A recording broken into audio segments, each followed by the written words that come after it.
We can. I don't think he spoke yet. So. Okay, sounds great. Well, thank you for your speech today. My name is Marvin, and I have a question concerning your first question to the audience, which was, why would the government be interested in same-sex marriage?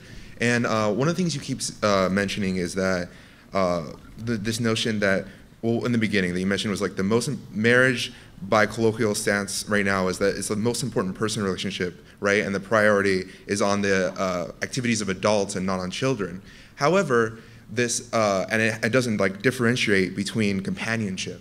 However, I think that marriage very much does differentiate from companionship in that even though you deny that it had to do with like a dowry or other things like that, there's this very much like contractual obligation to another person in this permanence of marriage. And one of the many reasons that people do get married because they say to each other that they're going to be together for life, right? And this goes, and it goes beyond the like notion of child rearing when it goes to like tax rights, it goes to medical rights, like you know, next of kin, and it does have to do with who's going to inherit my like property, and also when we go in together to buy a house or any property that we do own, you know, there's a whole bunch of entanglement that comes together from a permanent relationship, and thus when you go into marriage, you go into these laws that protect you and serve you as somebody who's going through life as a permanent couple. And how that would benefit the government is that it creates like a system in which people are encouraged to live together to become more economically viable. When you have two incomes, right?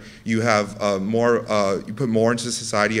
You have more ability to like put into your job and all kinds of things. And also, so what's the, so the question is, the question is. So you actually asked us the question to give you some information. But the question that I asked you is, explain to me that basic argument you just gave. Why does it have to be only between two people in a sexually exclusive relationship and only in a permanent relationship? Because you could get the economies of scales for the 5-year commitment. Right. So I mean, I could have a contract from the government in which we pledge to be with each other, just the two of us and exclusively, but for 5 years, and we can get many of the same economic benefits that you talked about, and we could co-inherit property, and we could visit each other in the hospital. So the question that I asked was, explain to me why it would be a union of two and only two in an exclusive union and a permanent communion that the government cares about once you get rid of the male-female aspect. Okay. And so I haven't heard that yet.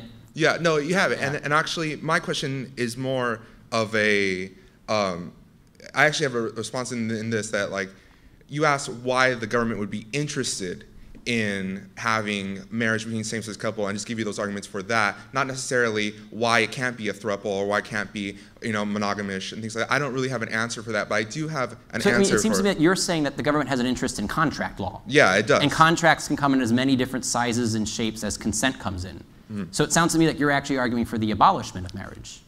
And I think that's the logical conclusion of getting rid of the male-female aspect. That if you don't think marriage is about uniting male and female, husband and wife, mother and father, then you don't really think marriage exists. You think it's just contract law. And that's actually one of the consequences. The second consequence that I had mentioned is that if we go down this road, it'll lead us down this line of thinking of that we should just have contracts for consenting adults of whatever sizes and shape. Okay. No, that's an answer. Okay. No, I mean, this is good. I mean, like, yeah. Okay.